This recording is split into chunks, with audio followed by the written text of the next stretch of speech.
viaje de entremeses, una rebanada de hogaza con jamón serrano y un vinito tinto para pasear por la catedral barroca de Morelia. Después nos pondremos un poco tristes porque hablaremos con un soldado irlandés que luchó en México. Pero al final reiremos con la picardía de algunos cuentos medievales. Y bueno, por eso vamos a hablar del pan. Muchas gracias. Muchas gracias. ¿De dónde viene la palabra hogaza? A ver. De focaccium, ¿no? Focaccio, que es del latín antiguo y que era un pan que se hacía en rescoldo, en cenizas, del latín tardío. El pan, pues como siempre podemos decir, o fue en Mesopotamia o fue en Egipto, por ahí se disputan. Ya hay, sin embargo, se descubrió en Mesopotamia hornos de pan del 4000 antes de Cristo. Yo iba a esa panadería, lo recuerdo bien. Mi mamá me decía, ve por el pan, y entonces pues iba ahí. Todos entre el Tigris. ¿Ya le decían panadería? Tigris esquina con Éufrates, esa panadería. Pero luego quedó sepultada bajo las cenizas. Digo, bajo las, ¿cómo se llama? Las arenas del desierto. Por cierto, saludos a todos los que nos están viendo en Facebook. Ah, sí. Pero también algunos piensan que en realidad el pan, como lo conocemos, seguramente fue un descubrimiento accidental de Egipto. Sí. En Egipto, que pusieron, pues se molía el trigo o a veces la cebada, y como tantas otras cosas se hacía una papilla y se dejaba por ahí, y accidentalmente... ¿Qué habrá sido, doctor? ¿La dejaron mucho tiempo? Y entonces se infló y la cocinaron. Y dijeron, no puedo desperdiciar esto, ni modo, lo voy a meter al horno a ver qué sale, y vaya que salió. ¿Qué salió? Porque hay una diferencia entre el pan ácimo y el pan normal. A ver, ¿cuál es? El pan ácimo no tiene levadura, por lo tanto no tiene un proceso de fermentación, y el pan normal sí, entonces por eso el pan normal es más esponjoso. Bien, a ver, pregunta, es como de maratón. ¿Todavía juegan maratón? Ay, a mí me encanta. Sí. Maratón. A ver, de maratón. A ver, ¿qué pan ácimo se come mucho en México? Un tipo de pan ácimo. ¿La tortilla de harina? Exactamente. ¿La tortilla de harina? Claro. ¿Es pan? Es un pan ácimo. Es trigo. Es masa de trigo sin levadura. Wow. Es trigo sin levadura. Es un pariente cercano de la pita, ¿no? Sí. De la pita. Bueno, pero el hecho es que, claro, la levadura ya hace que se eleve, y por eso tiene un saborcito, un buen pan, tiene un saborcito ligeramente agrio, ¿no? Lo percibes, eso hace, ¿no? Ahora, el desayuno de campeones era pan en Egipto y cerveza, que era en realidad pan líquido, hasta el punto que algunos decían, hay dos maneras de comer el pan líquido y el pan O sea, ellos también tenían su guajolocombo de torta de tamal con atole. Esto era cerveza con tu hogaza de pan. Con tu hogaza de pan, y además, ¿no? Y claro, Egipto, que gracias al Nilo tenía grandes cosechas de trigo, se comía mucho pan. Pero hay que decir que había desde siempre calidades de pan, porque es curioso, hoy el pan que es así como nice, antes era el pan de los pobres, porque al pan que no le quitaban el pan, se decía el de la flor de harina, el más blanco era el más elegante, el que comían los ricos. Lo mismo pasó con el azúcar, ¿no, doctor? Exactamente, y la más refinada era la elegante, y hoy por hoy el pan moreno, el pan negro, el pan que tiene el pan integral es el más caro, ¿no? En Roma le decían panis plebeius. El pan de plebeyos. Porque era para la plebe. Pues el pan vaso justamente viene de eso, de pan vaso, que es el pan bajo, el pan para los pobres en realidad. Exactamente, era un pan.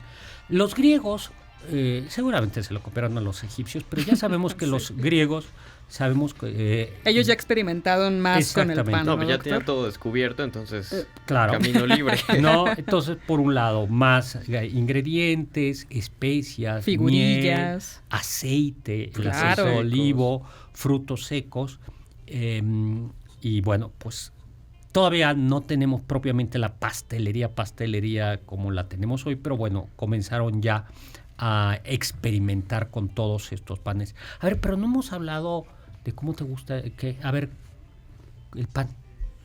Ay, a mí, yo amo el pan, doctor, me gusta muchísimo y me gustan más los panes secos. Sí. Tipo las roscas de vainilla nada más, a mí me encantan. De pan dulce, pero también el pan me gusta que sea seco, que no sea muy chicloso. Y ese sabor acidito que usted menciona, eso me encanta. A mí me gusta. ¿Toda la rosca o nada más las partes que tienen como esta parte de concha? Ay, no, hablemos de pan. Donde siempre viene el muñequito. Ah, no, yo decía la rosquita. No, exactamente la de Reyes. Hablemos de pan salado. Las baguettes, obviamente. Ay, a mí la baguette. Pero a mí sí me gusta que sean ligeramente chiclositas. Sí, con un poco más de humedad, sí. ¿No? Ay, a mí me encanta que estén bien secas. Simplemente con aceite de olivo. Claro. Y a lo mejor un quesito. Sí. Y una copita. No, bueno, es que también usted tiene gustos vascos, doctor. ¿Y a ti? Aquí me gusta más el pan dulce. Yo creo que es más propio de los mexicanos, ¿no? No, o sea, comemos pan, o sea, comemos chilaquiles con pan. Sí, con pan, la guajolota. El bolillo, pero... Todas las tortas... Pambazos, torta ahogada, así comemos un poco de pan salado en realidad. Bueno, pues en Roma, curiosamente, no se comía tanto pan porque era caro. Sí. Y entonces lo que se comían era como papillas, como le dicen en el español de España, gachas, ¿no? Que es como, sí, papilla de harina, ¿no? Como de, sí. Pero ya, como siempre, había gente que comía pan y se calcula que en el 30 a.C. en la ciudad de Roma había alrededor de 300 panaderías dirigidas por panaderos profesionales que frecuentemente eran griegos, ¿no? Eran griegos. Y había ya por órdenes del emperador Trajano como asociación de panaderos, así como hoy la Cámara de los Panaderos o la Cámara del Pan. El colegio oficial de panaderos, que era de carácter privilegiado, o sea, no pagaban impuestos. Ahora, algo básico para el pan es el molino. Y eso nos da para hablar de otro programa de los molinos. Bueno, pues solo ha sido un tentempié de pan. Pues Morelia, antiguamente llamada Valladolid, capital de Michoacán, es una de las grandes ciudades de la Nueva España y una de las grandes ciudades de los virreinatos. Más o menos la ciudad más grande de los virreinatos era, por supuesto, México, Lima, Puebla y luego Valladolid, y luego vendría Quito, Quito y Valladolid, ¿no? Eran ciudades muy, muy importantes. Aunque había asentamientos prehispánicos, ahí en realidad es una ciudad de nueva traza. Es una ciudad fundada, era para españoles. De hecho, la funda es fundada por orden del virrey don Antonio Mendoza el 18 de mayo de 1541. Y hay que decir que Vasco de Quiroga, el primer obispo de Michoacán, no quería Valladolid, no quería Morelia, y de hecho él se opuso a que el obispado, a que la sede se trasladara él quería que estuviera en Pátzcuaro, que era una comunidad indígena. Sí. Es muy interesante, si usted van, el contraste que hay entre Pátzcuaro, donde la presencia indígena se palpa, las construcciones son de otro tipo, y en cambio Morelia, que es una ciudad realmente criolla, ¿no? Fue fundada al ser fundada, de nueva cuenta, tiene esta traza cuadriculada, aunque tiene una variación, y es que muchas de las calles principales desembocan en una fachada o en de una iglesia o en una de las plazas, ¿no? Es un lugar realmente interesante. Tiene además uno de los acueductos más largos de la Nueva España. Todavía tiene, por supuesto, está el monumental acueducto de tu tierra, de Querétaro, y está el acueducto de Morelia, que está también muy bien conservado, ¿no? Luego es una ciudad que además fue rescatada. Es una ciudad de cantera, de piedra, de piedra. Esto para los europeos, especialmente para los españoles, era muy impresionante porque en las ciudades españolas, en algunas ciudades, no había tantas construcciones de piedra sino de ladrillo. Si uno visita el Madrid de los Austria, hay piedra, pero sobre todo hay ladrillo. Entonces quedaban impresionados de la cantidad de cantera que había aquí. Y hubo una intervención en donde quitaron el recubrimiento encalado de muchas, hace como 40 o 50 años, y entonces la ciudad es muy limpia y además como muy, muy homogénea. De hecho, es uno de los centros históricos del país que tiene más edificios catalogados. Tiene 1,113 edificios catalogados y 260 muy relevantes. La ciudad de Morelia cambió en el siglo XIX su nombre, era Valladolid. 1828 se convierte en Morelia. Porque ahí nació José María Morelos y Pavón, ¿no? Pues ya les voy a platicar. Bueno, la catedral es preciosa. Yo creo que, que usted ha estado en todas partes. Las tres grandes catedrales de México son, por supuesto, la Metropolitana, la de Puebla, y la de Morelia. Y la de Morelia. Y se come maravillosamente bien. Ay, bueno. Ahorita platicábamos también de los dulces, ¿no, doctor? Que podemos encontrar en Morelia, como las modelianas, claro. Exactamente, ¿no? Y los ates, ¿no? También son muy famosos. Había, al ser una ciudad rica, había muchos conventos de monjas. Y las monjas, como ya hemos platicado, están asociadas en México, en España también, pero en México, a los dulces, porque tenían azúcar y tiempo. ¿No? Y tiempo, porque fabricar los dulces exigía, los ates, y esto había que darle vueltas y vueltas y vueltas, y eso requería mucho tiempo, y por eso la dulcería moreliana es buenísima, ¿no?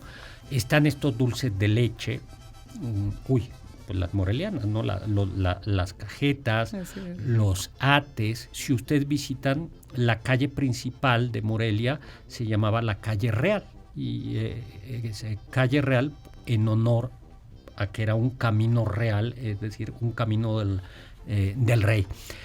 Es también una ciudad donde los jesuitas tuvieron colegios muy, muy importantes, y el edificio de los jesuitas es también maravilloso. Y ahí en Morelia estudiaron, entre otros, en el Colegio de San Nicolás, Miguel Hidalgo y Costilla, ¿no? ¿Qué me gusta a mí de Morelia? Bueno, se conservaron muchos de los claustros de los conventos. Por ejemplo, el convento de San Agustín, que es el de San Francisco, que es el franciscano. No me acuerdo cuál es el nombre, pero es el convento franciscano.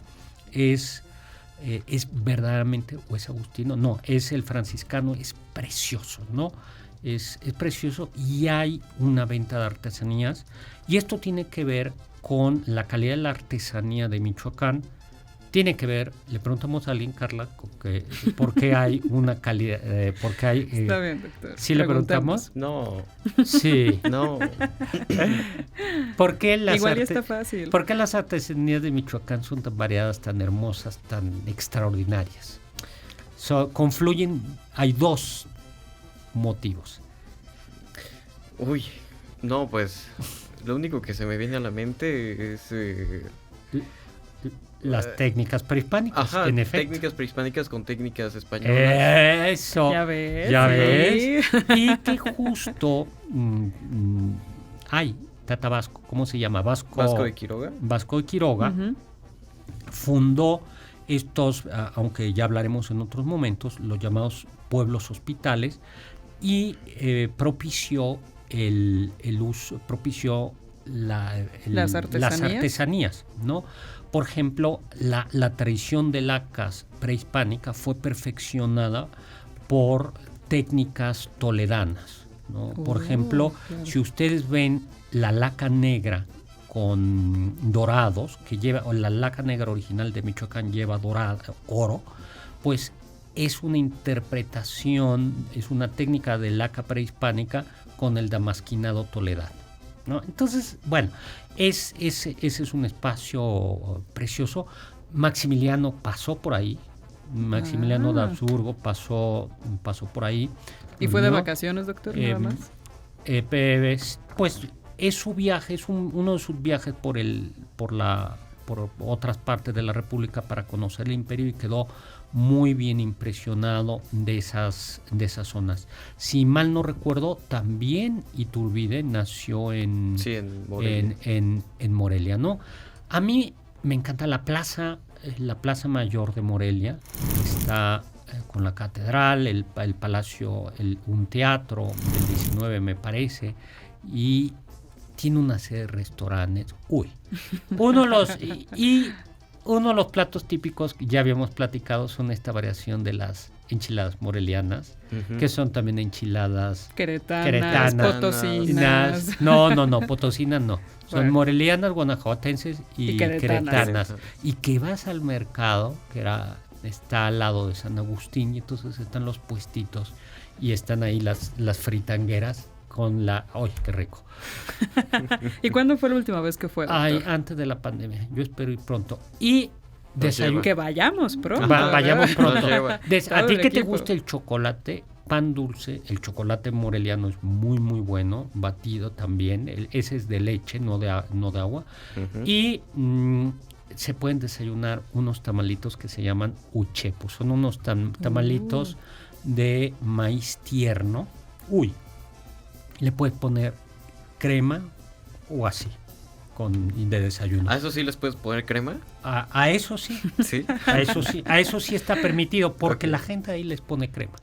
¿Sí? Ya es canon. Canon. Y también a las corundas, ya me voy. Las corundas son esos tamales triangulares, que eso se les pone crema, queso, y se acompañan además de una guisado de como salsa roja con alguna costillita, y eso sí llevan cremas, no como las enchiladas de mole, por favor. El 13 de septiembre de 1847 ha caído el castillo de Chapultepec, y por la noche comienza la batalla de la Ciudad de México. La guerra está perdida, y dentro de unos días, el 15 de septiembre, ondeará la bandera de Estados Unidos en Palacio Nacional. Recuerden, amigos y amigas, la alegría es de mal gusto. Entonces, si ustedes están muy contentos este 15 de septiembre, recuerden el 15 de septiembre de 1847. Ya si hubiera existido TikTok, ¿no? No, ya todos, vean eso, ¿cómo es posible? Pero ya estaba ondeando en Los Ángeles, ya estaba ondeando en Monterrey, California, en San Diego, en Chihuahua, en Los Cabos, en San José del Cabo, en Monterrey. No pudieron tomar el puerto de Alvarado, pero el puerto fluvial de frontera en Tabasco estaba ya también tomado. Villahermosa, Tabasco, también ya estaba tomada. Veracruz estaba tomada. Tampico estaba tomada. Puebla estaba tomada. Mazatlán estaba, si no tomado, bloqueado. San Blas estaba bloqueado o tomado. Y pues ya. Es un episodio tristísimo. Tristísimo. Esta canción que estamos escuchando se supone que es especialmente funesta, porque 15 San Patricios, después de que ahorcaron a todos sus compañeros, salieron de la cárcel donde los tenía. Ya ahorita vamos a ver lo que les hicieron a estos 15 que no ahorcaron, y dicen que estaban tocando esta canción cuando ellos iban saliendo. Pues les vamos a contar, ¿no? Entonces comenzó la guerra de Estados Unidos-México. La invasión, porque fue invasión, 1846-1848. Y el ejército estadounidense estaba configurado no solo por estadounidenses nativos, estadounidenses, sino también por varios migrantes prusianos y muchos irlandeses. Y algunos polacos por ahí, y algún italiano también, ¿no? Los irlandeses habían huido de las condiciones duras de Irlanda, donde además algunos de ellos habían sido víctimas de los británicos. Sí. Y hay un personaje, John Riley, católico, y van a ver por qué el catolicismo es tan importante, que estando todavía antes de que comience la guerra, en 1846, digamos del lado tejano, del lado estadounidense, pide permiso para ir a misa en Matamoros los domingos, y en una de esas ya no regresa, ¿no?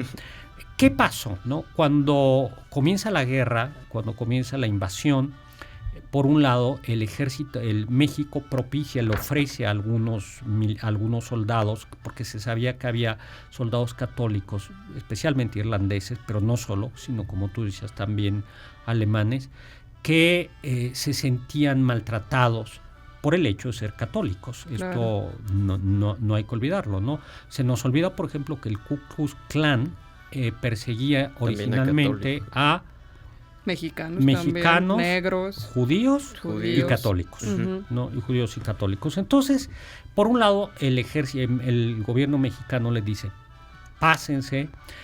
Algunos se pasan, entre ellos John O'Reilly, antes de la guerra y otros durante la guerra, ¿no? Se atribuye John O'Reilly, y no sabemos en realidad cuál era su nombre, porque claro. Algunos dicen que hasta pudo haber sido O'Reilly. Relay. Sí, porque además le cambian el nombre. En México no, y él escribía de diferentes formas. Y en México le pusimos Juan, ¿no? Juan Relay. Juan así aparece. El 2 de abril de 1846 se enlista en el ejército mexicano y se fundará, hay duda de si fue él, pero en cualquier caso sí está claro que él fue el alma del batallón de San Patricio. O sea, se sabe que para octubre de 1846 había más o menos 100 soldados extranjeros y Santana decide formar 2 compañías de infantería con ellos, y esas 2 van a terminar conformando el batallón de San Patricio, cuya bandera era una bandera verde con un arpa dorada, ¿no? Que es atrás. El símbolo de Irlanda, y que decía, no sé si se pronuncia así, Erin Go Bragh, Irlanda por siempre. Irlanda por siempre. Y que lucharon del lado mexicano, fueron especialmente bravos en diversas batallas, como en La Angostura, en Monterrey. Finalmente fueron capturados tras la batalla de Churubusco en agosto y fueron procesados, porque recuerden, al menos las leyes de la guerra dice que a los soldados vencidos no se les ejecuta, no se les aprisiona, pero no se les puede ejecutar. Pero en este caso el gobierno de Estados Unidos o el ejército norteamericano dijo, son desertores, aunque hicieron una distinción. No es lo mismo desertar del ejército antes de la guerra que durante la guerra. Claro. Y los soldados que desertaron después de la guerra fueron ejecutados en 3 lugares. Fueron ejecutados, mira la cara que te pone de triste ahora Sakaguchi, y ahora sí ponla. Fueron ejecutados en San Jacinto, en la plaza de San Jacinto en San Ángel, el 9 de septiembre. Sí, luego el 10 de septiembre otros en el pueblo de Mixcoac. Yo no he podido localizar en qué parte del pueblo de Mixcoac. Yo supongo que claro, la Panamericana estaba en la plaza, pero no sé si fue ahí o fue en el otro barrio de Mixcoac, que era San Juan Bautista. Por eso no estoy seguro. Yo me imagino que sí. Y finalmente, el 13 de septiembre, como en la tarde, fueron ejecutados en Tacubaya, y fue elegido Tacubaya para que fueran ejecutados, y lo dijo uno de ellos, de los estadounidenses, para que se fueran al infierno, así lo dijo, viendo cómo la bandera de Estados Unidos se izaba en el castillo de Chapultepec, y fueron ejecutados. Los que no fueron ejecutados se les azotó, era el castigo, y se les marcó con la de desertor en la frente. No, en la frente no. En la mejilla derecha. Y dicen que a John lo marcaron 2 veces porque la primera vez lo marcaron con la D al revés. Entonces dicen que fue a propósito para volverlo a marcar bien. Así es. Y que además eran 70 azotes y ya le terminaron dando 100. Sí. Y bueno, pues esa es la historia. ¿Dónde están enterrados? Se sabe que se enterraron al menos los de San Ángel en Tlacopac, en la iglesia de Tlacopac, que es una parroquia chiquilla que queda justo del otro lado de San Ángel, en el sur de la Ciudad de México, ¿no? Ahora, lo peor es que se pierde, bueno, algunos de estos del batallón de San Patricio regresan a Irlanda, otros se quedan en el ejército mexicano, y un poco triste es que luego el ejército mexicano los utiliza para otros pleitos que había en México. Porque esa guerra, la guerra México-Estados Unidos estuvo perdida antes de comenzarse. ¿Por qué? Porque Estados Unidos tenía de entrada creo que 5 veces, una flota, tenía una flota muy importante, tenía una armada muy importante, por eso justo cierran todos los puertos. México no tenía esa flota, porque además los estadounidenses recibían su salario. Así es, estaban bien alimentados, recibían salario, llevaban buenos uniformes, simplemente buenos zapatos. Y, claro, y armas superiores. ¿Dónde están enterrados los soldados estadounidenses en México? Cerca de mi colonia, doctor. Al lado de mi colonia. Exactamente. De hecho, sobre Circuito Interior, esquina con San Cosme, Ribera de San Cosme. Sí, allá había un cementerio que luego lo redujeron. Y lo único que no quitaron del cementerio es la parte donde están enterrados que es territorio estadounidense hoy, por si no lo sabían. Porque es de la embajada, es un terreno que se negoció que fuera de la embajada y es un terreno estadounidense en la mitad de la Ciudad de México. De la Ciudad de México. Pues interesante, nuestros soldados, ¿dónde están? ¿Y dónde están? ¿Quién sabe? Ahora a mí me da una tristeza, nada más con decirles que en plena guerra hubo una rebelión conservadora, los polcos, pero también en el camino Yucatán declaró su independencia y también Tabasco en plena guerra. No, bueno, México era una fiesta. Luego dijo que siempre no, pero bueno, con razón perdimos. Bueno, pues un saludo. ¡Feliz septiembre! Así es. Algo que no sea tan triste, los cuentos de Canterbury, ¿no? Nada triste. De Chaucer, esa es la recomendación de hoy, ¿no? Yo lo que les recomiendo es este libro. Yo les sugiero que no intenten, o sea, hay algunos cuentos que son muy divertidos, otros no. Traten el libro sin respeto, que quiere decir, si les gusta un cuento, léanlo, si no, avancen al siguiente, ¿no? Eso me lo enseñó un buen maestro, un crítico. Me decía, salvo lo que lees en la escuela por obligación, salvo eso. Yo iba a tomar fragmento del banquete para enseñárselo a mis maestros. No. Lo demás, eso sí hay que verlo esto es cultura gozosa, te debe gustar, la debes gozar. Te lo saltas. Y tú hacías justo lo contrario.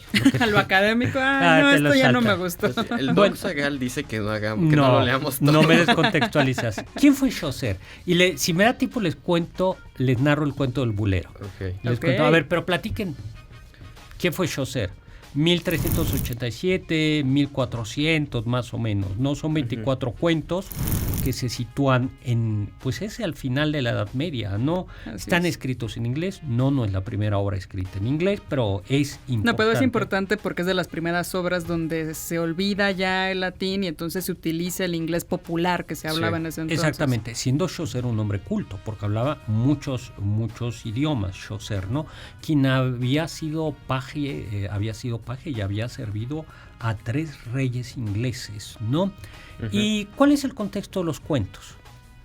A ver, se supone que, Chaucer, después de toda una vida de conocimiento y de viajes, retoma todos esos conocimientos, también parte de conocimientos históricos, y de ahí saca una historia de un grupo de peregrinos que van justo a Canterbury me parece un convento. Así es, a visitar las reliquias del santo Thomas Becket, quien fue decapitado por un rey en Canterbury. Entonces ahí, dentro de toda la travesía, sacan un concurso de, pónganse a contar cuentos, y el que cuente el mejor se gana una cena en la pagada por todos. Es que no había TikTok, entonces la gente se aburría en los caminos. Que es una estructura muy parecida al Decamerón. Al Decamerón. No, pero también está pensando en Las Mil y Una Noches.